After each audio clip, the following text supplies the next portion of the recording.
पूर्व deputy CM Sachin Pilot ने सरकार को युवाओं की नौकरियों से जुड़ी घोषणाओं को हर हाल में पूरा करने की नसीहत दी है।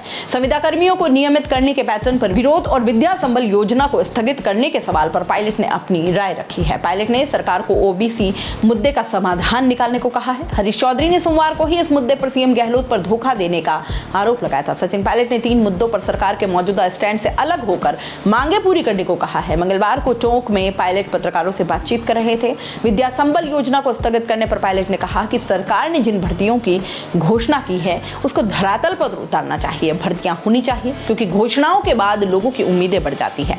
युवाओं को लगता है कि इससे उनका भविष्य बेहतर होगा। सरकार की घोषणाएं धरातल पर उतारी जाएं, यह बहुत जरूरी है। संविदा कर्मियों को नियमित करने के पैटर्न का विरोध होने के सवाल पर पायलट ने कहा कि सरकार अगर घोषणा करती है तो उसका पूरी तरह पालन भी होना चाहिए। मैं हमेशा कहता हूं कि नौजवानों को अवसर मिले।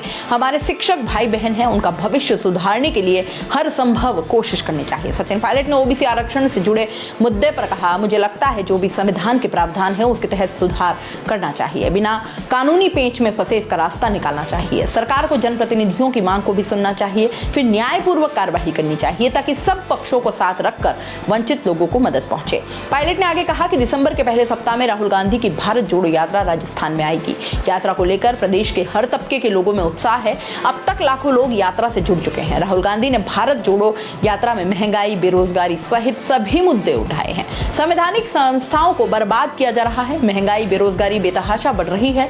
बीजेपी के साथी राहुल गांधी की यात्रा से परेशान है। भारत जोड़ो यात्रा कामयाब होगी। अब तक किसी नेता ने 4000 किलोमीटर तक पैदल इस तरह की कोई यात्रा नहीं की है। राजस्थान में यात्रा को कामयाब करेंगे। यात्रा जनता के लिए है। बीजेपी इससे परेशान है। दक्षिणी भारत से यात्रा शुरुआत की तो वहां प्रधानमंत्री चले गए। उन्हें घबराहट हो रही है कि उनकी दक्षिण भारत में थोड़ी बहुत जमीन थी वो भी निपट गई है। सचिन पायलट ने सरकार को 3 मुद्दों पर नसीहत देकर सियासी बयान दे डाला है।